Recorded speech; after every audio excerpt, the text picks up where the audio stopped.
Hello, and welcome to another edition of Door County Today. I'm your host, Paul Renier of Door County Nature and Travel. No matter how many times you come to Door County, there's always something new to discover, even when you think you know everything about it. Today we'll visit many of Door County's gem-like county and town parks and see what they have to offer. But first, let's discover one of Door County's newest businesses, the county's first distillery.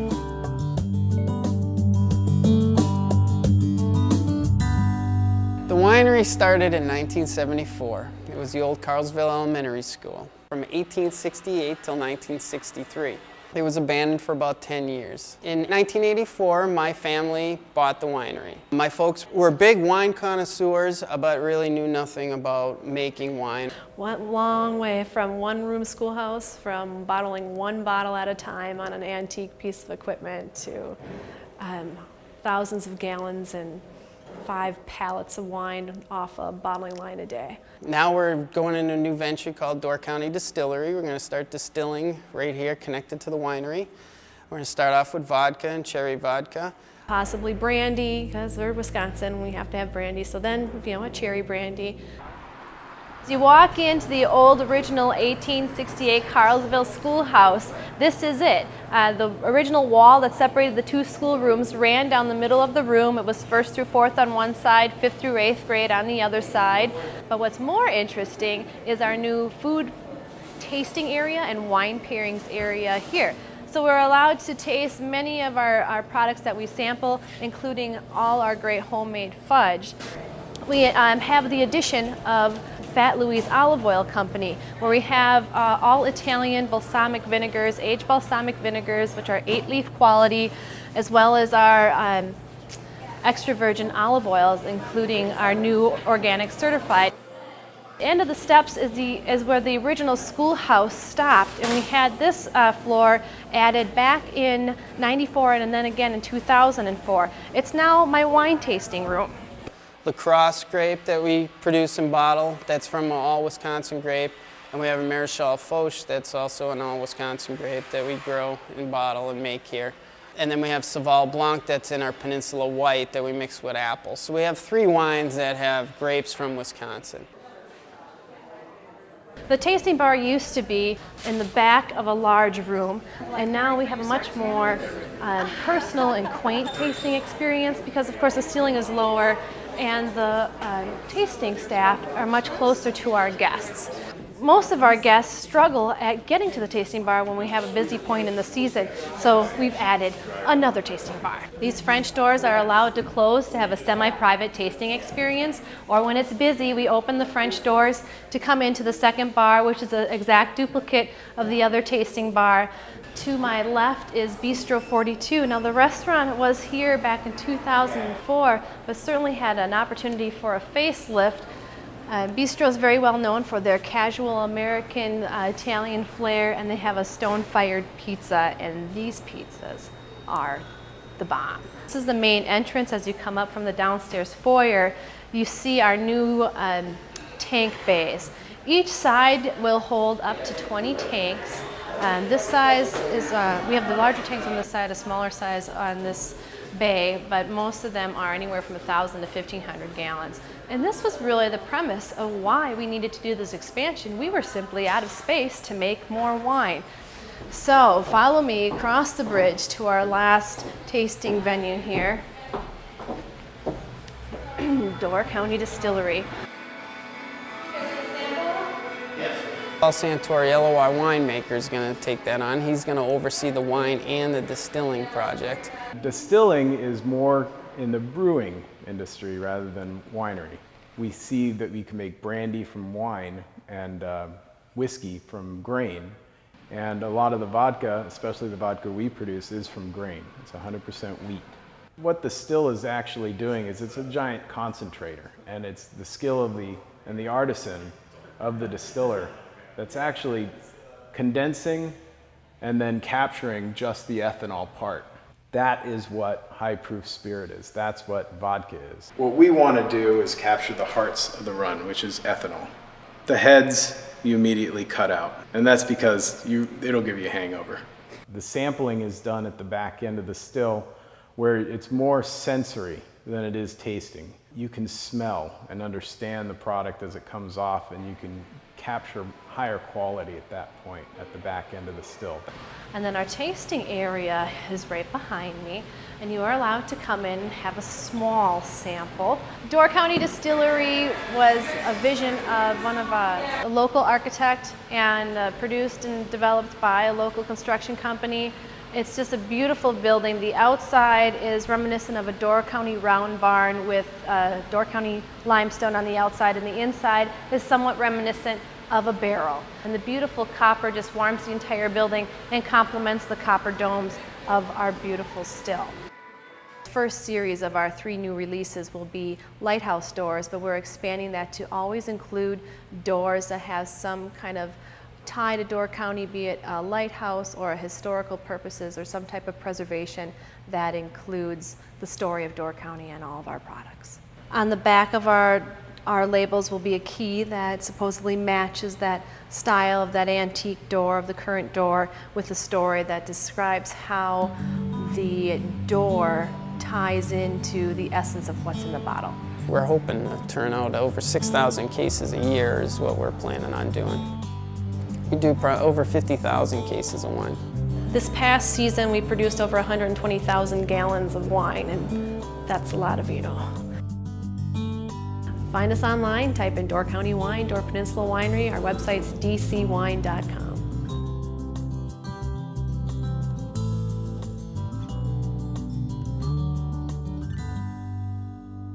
People keep asking all the time, when did the fish boils start? The meal itself goes back to probably the turn of the 19th century to the 20th century. Loggers were here, and sailors brought them in, and they had cauldrons, and they certainly had plenty of fish. Commercial fishermen would use it as a way to feed the crews. You could boil the fish right on the boat itself on a pot-bellied stove. Very simple and meal with, of course, the available food. Somewhere along the line, somebody started the fish boil. Commercially, the Viking Grill in Ellison Bay was the first one. Lawrence and Annette Wickman started it in about 1960 when tourism really turned around in this country. Well, they were having fish boils for money makers for the community. But then it would say, come into the restaurant and they say, when's the next fish boil? Well, next year. It'll be next year. Well, we don't wait that long.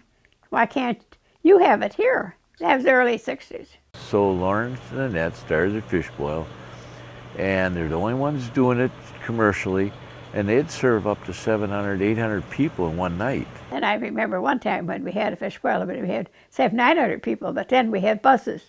And that's how the business grew. My dad had a bar over in Bailey's Harbor, and he did a trout boil. That would be back in the 46, 47. My brother and I were about 9, 10 years old. I recall coming up into the area as a kid, and I didn't see fish boil signs. I saw trout boil signs. And when the lamprey killed off the trout, then they went to the next thing available, and that was whitefish. The basic meal is the same. They all feature Lake Michigan whitefish, usually fresh. Right now, this time of the year, we get it delivered fresh the day of the boil. It probably was caught this morning. And we start out with our cauldron, and our cauldron is about 20 gallons of water. And the first thing we put in is about 3 pounds of salt. The salt is in there just a little bit for flavoring, but its real purpose is to bring all the fats and oils up to the top of the water. And there's a large amount of salt used. People think it's going to be salty. It isn't. We bring that water to a boil, and when it's boiling, we start with our small, new red potatoes. About 20 minutes into the time for the potatoes, I put another net on top of that, and it has all the fish in it. And the fish will be in for 8 to 10 minutes. Then we'll put the onions in. The onions are small, sweet Spanish onions, and we'll cook them 2-3 minutes. When I first add the potatoes and when I first add the fish, I do put just another pinch of salt in. Pinch of salt is really a misnomer. In the first boil, it's pounds, not pinches. You can see the oils that are forming now. It's just a little bit on the top. This is the first boil. And the very first boil, you don't have as much oils that you do the second and the third one. Although, when we do boil it over, we lose about 5 gallons of water. So 20 gallons, so about a quarter of the water is replaced each boil. Now you can see the fish here is getting done just by looking in here at it. It's starting to float a little bit, and that'll happen about 4 minutes. Yeah, 3-4 minutes, just before it's about time to take off.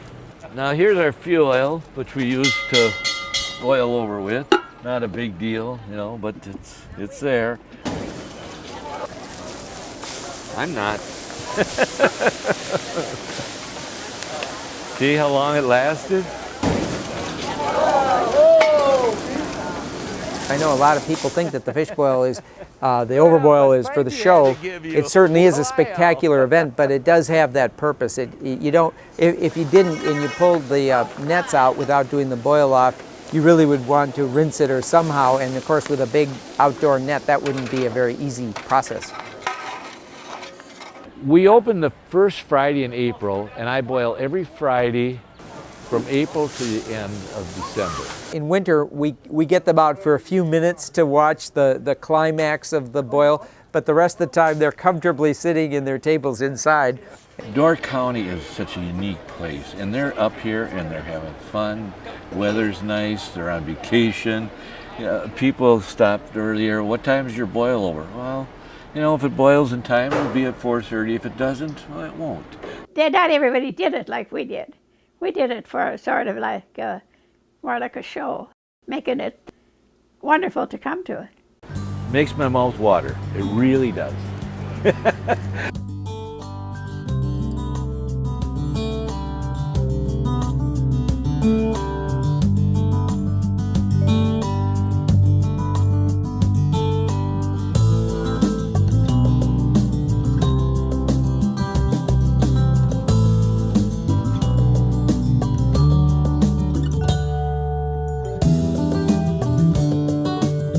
Hi, I'm Paul Renier with Door County Nature and Travel. Welcome to another segment of The Natural Door. Today we're going to take a look at some of the town and county parks in northern Door County. These areas are known for their beaches, their boat launches, kayak launches, and probably most important to many people, their solitude and lesser visited features. Join us today as we visit some of these local gems, as we show you some of the secret places in northern Door County. Anklam Park, located in the town of Bailey's Harbor, just off of Highway 57, south of town. If you're into kite flying or kite boarding, this is your park. Anklam Park also features a beautiful sandy beach, picnic tables, grills, and toilets. The Bailey's Harbor Ridges Beach is located off of Ridges Road in the town of Bailey's Harbor. This beautiful beach is surrounded by the Ridges Sanctuary, a private nature preserve, and provides a wonderful natural setting with a very large beach. The shallow waters are excellent for kids wanting to get into the warm waters of Lake Michigan. It's one of the few dog-friendly beaches found in the county. Europe Lake Boat Launch provides access to one of Door County's most beautiful interior lakes. For those of you that want to fish, that want to swim, or just experience an interior lake of Door County. An added bonus is being able to have access to another way to Newport State Park. Paddle across the small lake and you have trails that can take you all the way to Lake Michigan. This crystal clear freshwater lake is excellent for families and friends. And if you're looking for tranquility, this is the place to go. Port Tomart, located a little farther up into the county on the end of Kenosha Road, has beautiful views of Death's Door. The islands in Death's Door, Plum Island, Pilot Island, Washington Island, the ferry lines, and lots more. If you want a quiet little town park, this is your place. This heavily wooded, cedar-laden park has wonderful examples of some of the geological rock that we find here in Door County.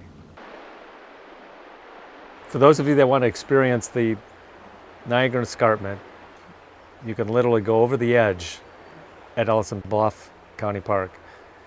Also featured here are great trilliums and blankets of wildflowers found upon the trails just south of the main parking area. Ellison Bluff, top of the world. Europe Bay Town Park. For those of you that want to experience one of the county's most beautiful beaches, Europe Bay Town Park is it. Beautiful beaches, wonderful swimming, picnicking, a great family experience for all. There may be more activity at this little town park, but it doesn't compare to any other town park for its beauty, beaches, and water. Sister Bay Town Park, truly a park of lots of activity and a variety of things for people to do. From swimming to those that want to embark on jumping off the pier, to a kids park, to volleyball.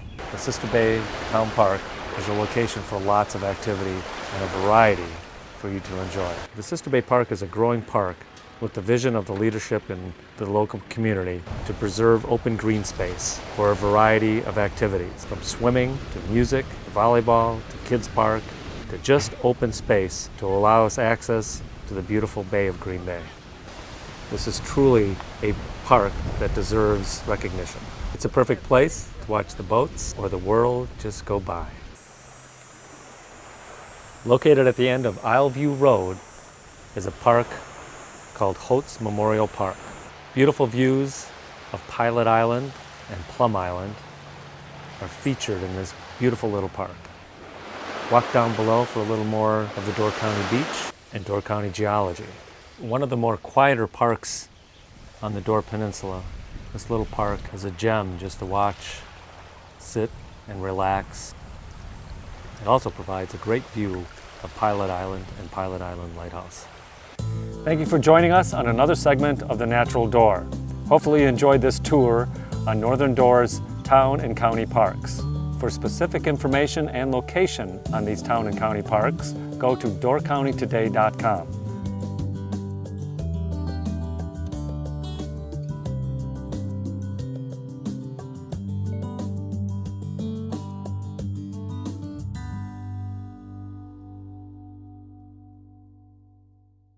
Being a visual artist in Door County is easy because everywhere you look is something you want to paint. It's what brought me to Door County is the art. I came up here, started taking classes at the art school, started meeting artists because I wanted to paint. My grandmother was a painter. She was an awesome oil painter. She did really neat story paintings and paintings of events that were going on at the time, you know, that meant something. And she died really young at the age of 53. And so I didn't get to be schooled by her, but I always had this desire to draw and paint. And I didn't really start it till my kids were older. Every now and then you just get a song that's born. Like my song Isabel just came to me all at once. It just came out of me like somebody else gave it to me. That's like a gift. And that has nothing to do with me. I don't know where it's coming from. But it's of me. I grew up singing and playing in folk festivals when I was younger, but I didn't really have a community. In Door County, there's a community of musicians. Each one of us up here who's doing any kind of art, no matter what it is, any creative process, we are different. And there's this little element of courage that makes you willing to do something that's all yours, that's your idea, and that might be kind of weird or strange to other people. So you have to let go of what people think of you to do your art, in a sense, and you have to allow yourself to be beautifully strange.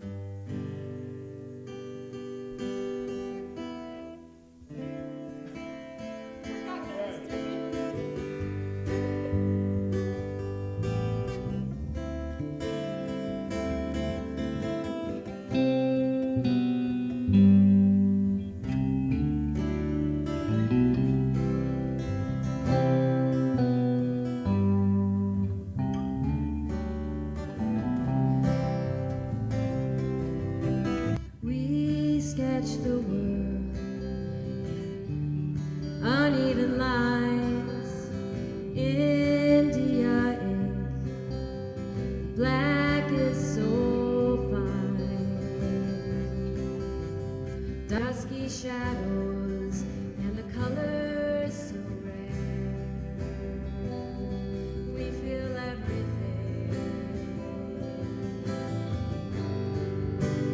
Everything's there.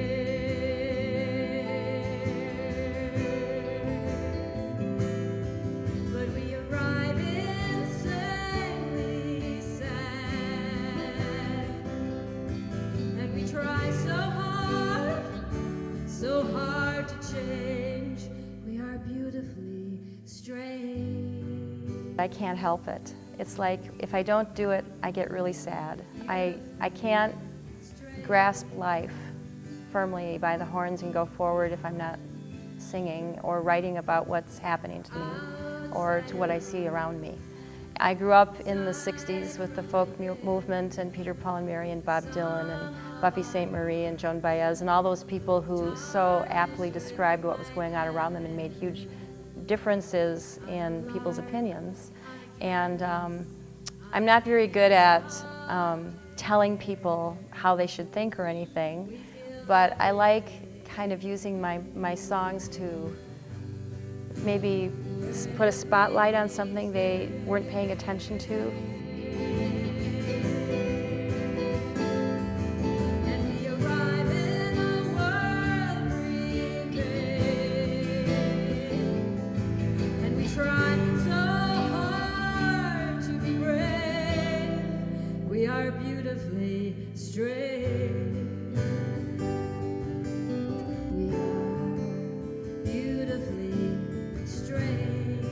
Most of my songs, are pretty kind of heavy songs, and I've tried to learn to write lighter music to go with the heavy stuff.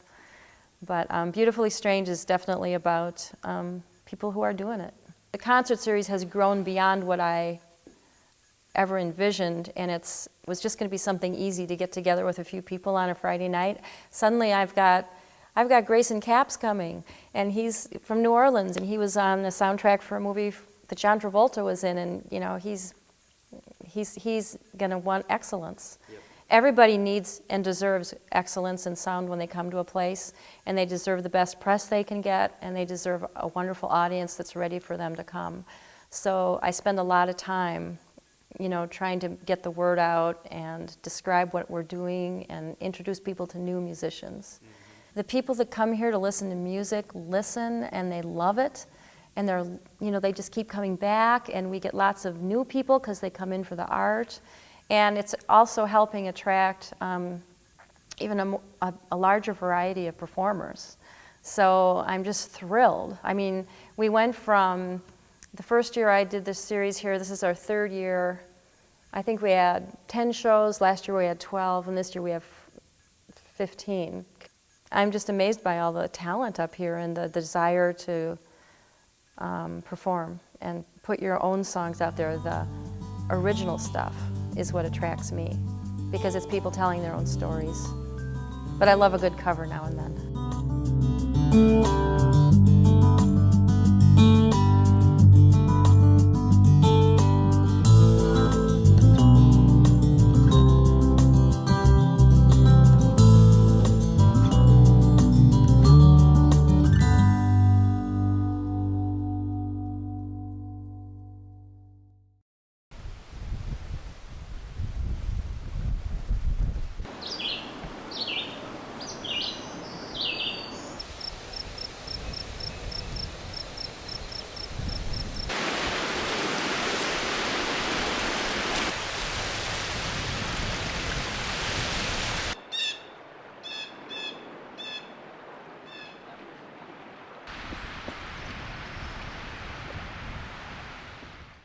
Thanks for joining us today.